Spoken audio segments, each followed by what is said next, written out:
ግልጽ የሆነው ስትራቴጂክ ኢንተረስታችን ከኤርትራ ጎን መቆም ነው። ልገርናል ሰው በአንድ ግለሰብ ጥላቻ ሰክሮ ከዛ በአንድ አዛውንት ፍቅር አብዶ እንዲህ ይምታታበታል ነገር አለሙ። እንዴት አድርገው ፍቅር ቢያስይዙ ነው? ግን ምን አይነት ማር ቢያስልስ ነው? ድሮ ባንዳ ያፍር ነበር፣ እነዚያ ያፍሩ በባንዳነታቸው። እንዴት ሰው የህይወት ዘመን ግርድና ኒሻን ይሸልማል? የራሳቸውን ዘመን ትውልድ ካርታ ጨዋታ ምናምን ተበልተው የነሱን ስህተት ለማረም እየተጋ ያለ ሰው ላይ መጥተው እዳ ይሆናሉ። እኔ ሳላውቀው በእኔ የተነሳ በሱና በቤተሰቡ ላይ የደረሰውን ችግር ሲነግረኝ አዘንኩ። ራሱ ነው ያለው እንዳይክድ። አንዳርግሎጂ የሚባል የትምህርት አይነት ነው የፈጠርከው። በአንዳነት በትምህርት ቢሰጥ አንዳርግሎጂ የሚባል ትምህርት ይሰጥላል። በማግስቱ ነው ከፖለቲካ ለቃለሁ። የፖለቲካ ደንቆሮ ነኝ ማለት ነው። ሁለት የሚከተሉት ሰው የሌለ ሰውዬ፣ ፓርቲ የሌሎት ሰውዬ አሁን ፖለቲከኛ ነው ሲሆን ማለት ያለበት የባህር በር አሁን በሄደበት መንገድ ከተመለሰ ወደ ፖለቲካ እመለሳለሁ ነው ማለት ያለበት። የአዲስ አበባን ወጣት ከርተ ምክር ቤት የገባ ቀን የፖለቲካ ሞትን ሞታል።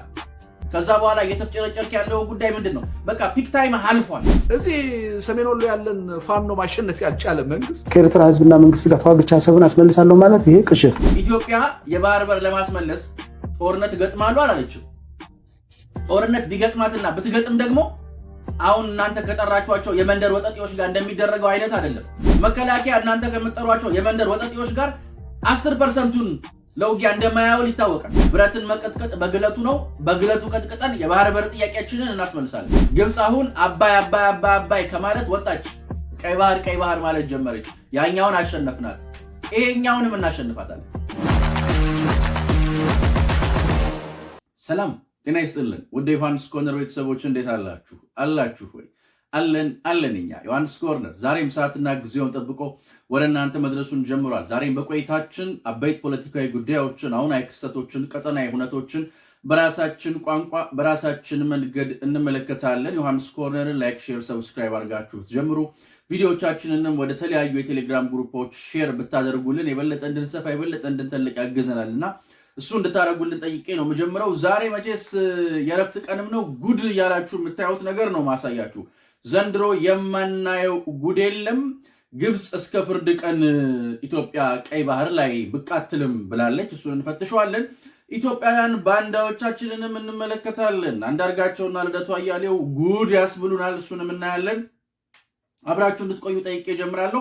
ላይክ፣ ሼር፣ ሰብስክራይብ እያደረጋችሁ እዩት። እንግዲህ ኢትዮጵያ የባህር በር ጥያቄዋን ካነሳችበት ጊዜ አንስቶ በርካታ ባንዳዎችን እያየን ነው። እስቲ ይሄንን ሰውዬ ስሙት። የአብይ አህመድን እድሜ የሚያሳጥር እስከሆነ ድረስ ከየትኛውም አካል ጋር ሺህ ጊዜ የኢትዮጵያ ጠላት ኢትዮጵያ ባንዳ ምናምን የሚል ቃላት ሲጠቀም አብይዋል። የዲጂታል ሰራዊቶቹ ሲጠቀሙ ይዋሉ። ግልጽ የሆነው ስትራቴጂክ ኢንተረስታችን ከኤርትራ ጎን መቆም ነው። ልገርናል ምን ይባላል ይሄ? ምን ይባላል ይሄ? አሁን ይሄ ሰውዬ የትኛው ቃል ይገልጸዋል? የትኛው ቃል ያብራራዋል? ማለት ደና ዝም ብሎ አርፈን ነበር። ከየት መጣ? ሰው እንዴት በተናገረ ቁጥር ይዋረዳል? ባወራ ቁጥር ማለት ምን አይነት ፍቅር ቢይዝ ነው ከሻቢያ እንዲህ ለራስህ ከአራት ከነፋስ ብለህ እንኳን ትንሽ ለራስህ ትንሽ ቦታ ተው። ሰው በአንድ ግለሰብ ጥላቻ ሰክሮ ከዛ በአንድ አዛውንት ፍቅር አብዶ እንዲህ ይምታታበታል ነገር አለሙ። አብይን ይጣልልን እንጂ ከሻቢያ ጋር ምናምን ይሄ ባይዘው ግልጽ ባንዳነት ነው ማለት ማፈር ቀረ። ድሮ ባንዳ ያፍር ነበር፣ እነዚያ ያፍሩ በባንዳነታቸው። አንቱም እናካውት እኔ እንደዚህ ሰውዬ ገብስማ ጸጉር የሚያሳዝነኝ የለም ማለት የማይሆን ቦታ ነው የበቀለው። ሁሌ እንደምለው አንዳንድ ሽበት ጭንቅላት ቢመርጥ በጣም ጸዴ ነው። ምን ይባላል ይሄ? በጣም ነው ያሳፍረው።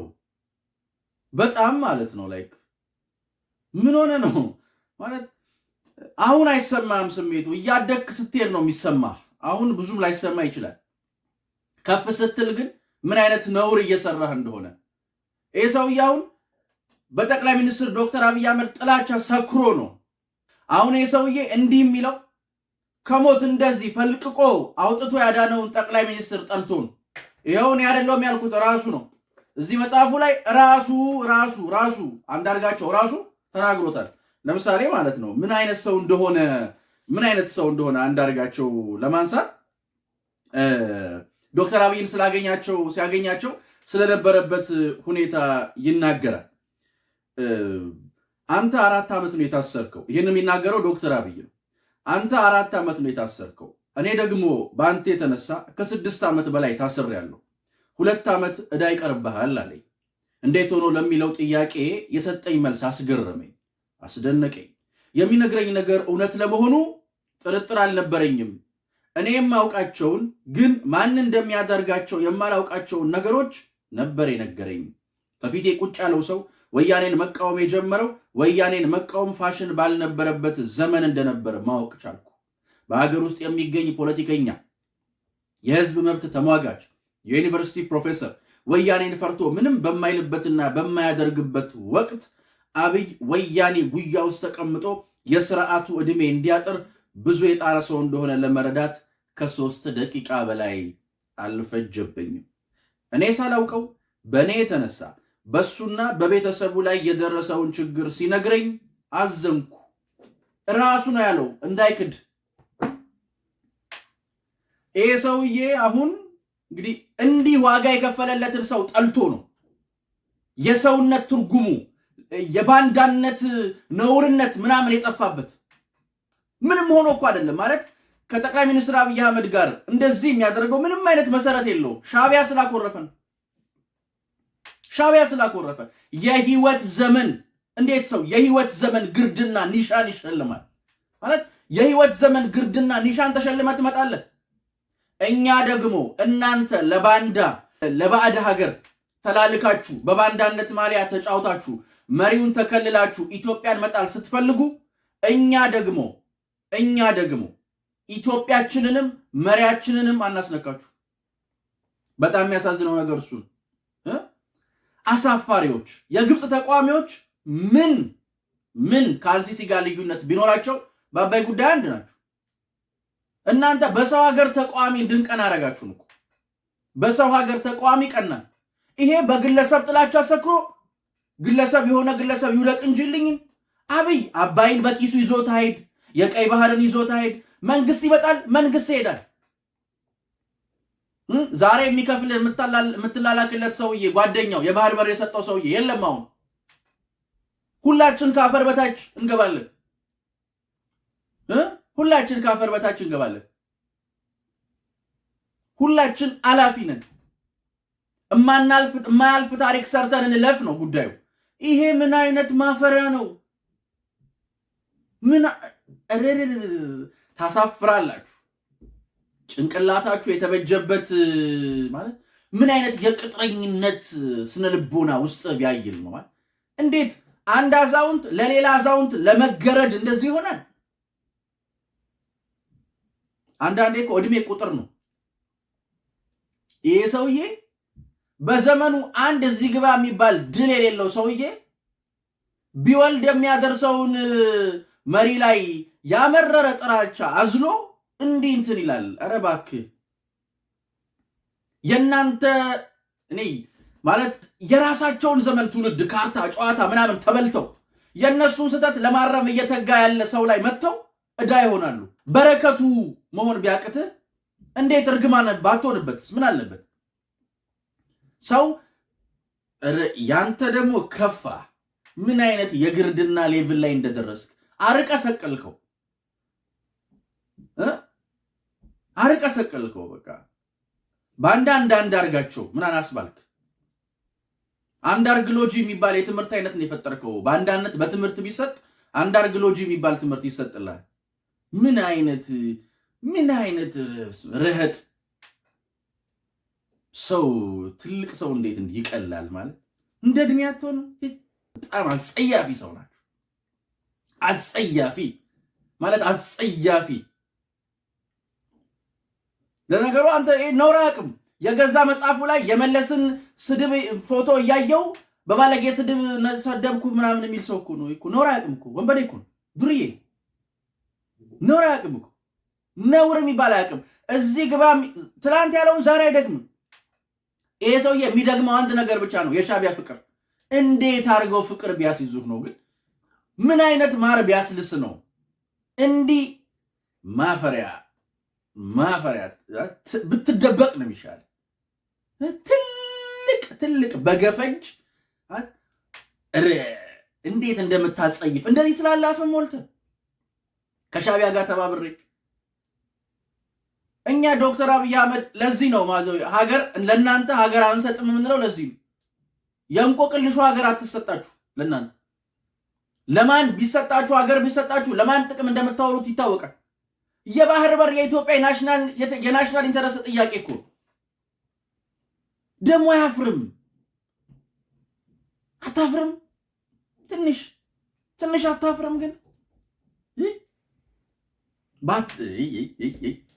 ያንተስ እንደው ያንተ የሌለን ሌላ አለ ደግሞ ሌላ አለ። ስሙት። አሁን ጠቅላይ ሚኒስትር አብይ ባሰቡበት መንገድ ተይዶ የኢትዮጵያ ሕዝብ የባህር በር አግኝቶ ተጠቃሚ ከሆነ በማግስቱ እኔ ከፖለቲካ ለቃለሁ። የፖለቲካ ደንቆሮ ነኝ ማለት ነው። አይገባኝም ማለት ነው። ደደብ ነኝ ማለት ነው። አሁን አቶ ልደቱ ማለት ፖለቲካ አቆማለሁ የባህር በር ከተመለሰ እያለ ነው። አሁን ከሚመለስ ከሆነ እንግዲህ የሰውዬ ሊጸልይ ነው ማለት ነው። ተንበርክኮ እንዳይመለስላቸው የባህር በር ኢትዮጵያ እንዳታገኝ እኔ እንትን እስክልጥ ልክ እንደሆን ምናምን ልክ ቤቷን አቃጥላ አሁን በራልኝ እንዳለችው እብድ አይነት እዛ ሰፈር እሳት ይነዳል ምናምን ብላ ራሷ አቃጥላ ያው ትንቢት የደረሰ እንዳለችው አይነት እብድ ልትሆን ነው ማለት። ግን አቶ ልደቱ ፖለቲካ አቆማለሁ የባህር በር አሁን ካለው አካሄድ ከተመለሰ ነው ያሉት። አሁን ፖለቲከኛ ኖት ወይ? ጥያቄው እሱ ነው። አሁን ፖለቲከኛ ኖት ወይ? ሁለት የሚከተሉት ሰው የሌለ ሰውዬ፣ ፓርቲ የሌሎት ሰውዬ አሁን ፖለቲከኛ ኖት? እንደዛ ነው የሚያስቡት? ሲሆን ማለት ያለበት የባህር በር አሁን በሄደበት መንገድ ከተመለሰ ወደ ፖለቲካ እመለሳለሁ ነው ማለት ያለበት። እንደዛ ቢሉ ይሻላል። አቶ ልደቱ እንደዛ ቢል ነው የሚሻለው። አሁን ፖለቲከኛ እንደሆኑ ነው እንደሚያስቡት። ይተው እንጂ ይታረም። ይሄ ወደ ፖለቲካ እመለሳለሁ በሚል አርሙት። አሁን እየዞሩ በየዩቲዩብ ኪዮክሱ ላይ ቁጭ ብሎ በቃ እንትን ማለት ፖለቲከኛነት ነው የመሰሉት። እንደርሶ በፖለቲካ ውስጥ ቆይቻለሁ እንደሚሉበት እድሜ ለቆየ ሰው ዛሬም እዛው ተቸንክሮ ያለምንም ውጤት የሰው ዩቲዩብ ማዳመቅ፣ የሰው ዩቲዩብ ላይ ማጨብጨብ፣ የሰው ዩቲዩብ ላይ ማሟያና ጌጥ ኮንተንት ሆኖ መገኘት ሞት እኮ ትርፍ እኮ የለውም የእርሶ የፖለቲካ ህይወት። እንደው ልንገሮት ብዬ ነው ካላስታወሱ እርሶ ፖለቲካል ሞቶን የሞቱት 97 ላይ ልደቱ አያሌው የፖለቲካ ሞቱን የሞተው 97 ላይ ድሮ ነው። የአዲስ አበባን ወጣት ከርተ ምክር ቤት የገባ ቀን የፖለቲካ ሞትን ሞታል። ከዛ በኋላ እየተፍጨረጨርክ ያለው ጉዳይ ምንድን ነው? በቃ ፒክ ታይምህ አልፏል። ፕራይም ታይምህ አልፏል። ባወራህ ቁጥር አንተም እንደዚህ ትልቅ በገፈጅ ያው ምንም የማይሆን ነገር ነው እየተቀበጣጠረ ያለው ማለት የማይሆን እኮ ነው ማለት አይሆንም። ካሳካው አብይ የባህር በሩን ጉዳይ ካሳካው ወደ ፖለቲካ እመለሳለሁ ነው ማለት ያለብህ። እንደዛ ብትል ይሻላል። ምን እንደሚሉን እኮ አላውቅም ማለት ምን እንደሚሉን አላውቅም። አቶ ልደቱ አያሌው በዚህ ማያበቃም ደግሞ እስቲ እዩት። እዚህ ሰሜን ወሎ ያለን ፋኖ ማሸነፍ ያልቻለ መንግስት እየተማረከ እጁን እየሰጠ የሚማረክ ሰራዊት የያዘ መንግስት አሁን እንደገና ከሌላ ውጭ ሀገር ጋር ተዋግቼ የዓለም አቀፍን ህግ ጥሼ እንዳንድ ሀያላን ሀገር ጥሼ ያን ጥቅም አስጠብቄ ይቀጥላለሁ። ይሄ በፍጹም አይሆንም። ፋኖን ሳያሸንፍ ምን ሳያሸንፍ ይላል። ይሄ በነገራችን ላይ ማን የውስጡን ችግር እየፈታን ተጠምደን ቀጠናዊ ጥያቄ እንዳናነሳ የሚፈልጉት ግብፃውያኖች ናቸው። ይሄ የግብፅ አፍ ነው ይመስለው አወራራችሁ። ሌላም አንድ ሰው እንዲህ ሲል ነበር ይሁት። አማራ ክልል ያለውን ጦርነት መንግስት ማሸነፍ ተስኖት ፋኖን ማሸነፍ ተስኖት እየተገዳደልን ባለበት ሰዓት የኛን ችግር መፍታት ሳንችል እኛ መጀመሪያ መሸነፍ ሳንችል ከኤርትራ ህዝብና መንግስት ጋር ተዋግቼ አሰብን አስመልሳለሁ ማለት ይሄ ቅሽት እየቃዡ ነው ሰዎች። ይህ ሰውዬ ማንነቱን አላውቅም። እንደው አብዛኛውን ሰው እንዲሰማው ለማድረግ እየታተሩ ስለሆነ ነው ከሁለቱ ጋር ሰፍቼ ይዤ የመጣሁት። አንደኛ ኢትዮጵያ የባህር በር ለማስመለስ ጦርነት ገጥማሉ አላለችም። ጦርነት ቢገጥማትና ብትገጥም ደግሞ አሁን እናንተ ከጠራችኋቸው የመንደር ወጠጤዎች ጋር እንደሚደረገው አይነት አይደለም። ያኛው የኢትዮጵያ መንግስት በሀገር ውስጥ የሚካሄድን ውጊያ ሲዋጋ ለጠላቱም ዋስትና ወስዶ ነው የሚዋጋው። ምክንያቱም እናንተ ስማቸውን የጠራችኋቸው የሰፈር ዱርዮች ከለላ አድርገው የሚዋጉት ንጹሃንን ፊት ለፊትም አይገጥሙ። አትሊስት የሸማቂ ውጊያንና አንድ ሀገር ከአንድ ሀገር ጋር የምታደርገውን ውጊያ የዋር ሳይንስ አብጠልጥላችሁ ለመተንተን እንኳን አትደፍሩ። ጥቂት ሰብስታንስ ያለው ምክንያት እንኳን አታመጡ። መከላከያ እናንተ ከምትጠሯቸው የመንደር ወጠጤዎች ጋር 10%ቱን ለውጊያ እንደማያውል ይታወቃል። ከሌላ ባዕድ ሀገር ጋር ቢዋጋ ምን አይነት መሳሪያዎችን እንደሚጠቀምም ይታወቃል። የምታነሱት ሐሳብ ሁሉ ምንድነው? የተሰናከለ ምንም ረብ የሌለው እንደው ሀገራችሁ ላይ የሀገር ትርፍ አንጀት ለመሆን የምትሄዱበት ርቀት እዚህ ግባ የማይባል ምን ነው እንደዚህ ሆናችሁ? የኢትዮጵያ ውስጥ እኮ የተደረገ ያለው ነገር ባይዘወይ ልማትም እንትንም እየተባለ ነው። በአንድ ፊቱ ግንባር ላይ የዘመተ የሰራዊት አመራርም እንትንም የለም። ምን ለማለት እንደፈለጋችሁ አላውቅም። አይገናኝም፣ የምታወሩት ነገር አይገናኝም። አሁን እናንተ የጠራችኋቸውን ወጠጤዎች የማጥፋት የሆነ ኃይለኛ ዘመቻ ቢነሳ መንግስት ከባድ መሳሪያዎችን እየተጠቀመ ነው ያላችሁ የምታለቅሱትም እናንተው ናችሁ። ግን ይህንን ከግምት ውስጥ አስገቡት። የመከላከያን አቅም እናንተ በምትጠሯቸው የሰፈር ወጠጤዎች ለመመዘን እንዳትሞክሩ። ደግነቱ እናንተ ለማሳነስ የምትሞክሩትን ሰራዊት ጠላቶች በደንብ ያውቁታል። ባያውቁት እስካሁን የሚያደርጉትን እናውቃለን። ስለሚያውቁት እጃቸውን ሰብስበዋል። እጅን ስደድና ሞክረው። ኡፉ ነው ሞክረው። ላኪዎቻችሁን እንደዛ ብላችሁ ጠይቋቸው። ምን አይነት ግን እንደው እነዚህ ከየት እንደመጡ ማለት ምን አይነት ስም አላችሁ? ለእነዚህ ግን አጸያፊ የሰው ጎጂ ባህል አሳፋሪዎች ናቸው። የእነዚህ እንትን ትላንትና የተናገረችው አለ አይደለ? ግብፅ የፍርድ ቀን እስከሚመጣ የፍርድ ቀንም ድረስ እስከ ፍርድ ቀን ኢትዮጵያ የባህር በር አይኖራትም፣ እንደተዘጋች ትኖራለች ብለዋል። ማን ነው ይሄን ያለው? የግብፅ ውጭ ጉዳይ ሚኒስትር ከአል አረቢያ ጋር ባደረጉት ቆይታ ጭምብላቸውን አውልቀው መጡ። እስከዛሬ ወደ ባህር በር እንዳንወጣ፣ ወደ ባህር በር እንዳንገፋ፣ ወደ ባህር በር እንዳንሄድ በውስጥ ነበር ሲያተራምሱን የነበረው፣ ይህን ጥያቄ እንዳናነሳ ማለት ነው። ዛሬ ጭምብላቸውን አውልቀው መጡ።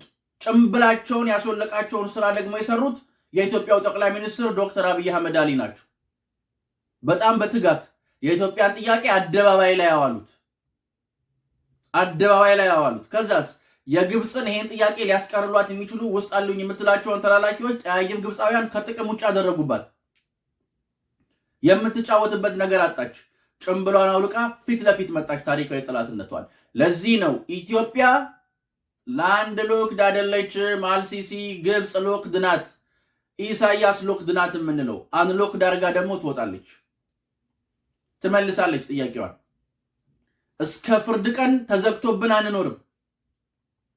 የግብፅ ውጭ ጉዳይ ሚኒስትር ግን ለእነ ልደቱ አያሌው መልስ ሰጥተዋቸዋል። በነገራችን ላይ እነ ልደቱ አያሌው አሁን ወቅቱ አይደለም ይላሉ። የባህር በር ጥያቄ ሲቃወሙት ማለት ነው። ዶክተር አብይ ብቻ ስላነሱት ለማጣጣል ብለው አሁን ወቅቱ አይደለም ይላሉ። እንግዲህ በጠላቶቻችን አይን የፍርድ ቀን ራሱ ወቅት አይደለም። መቼም ሊመልሱልን አይፈልጉም።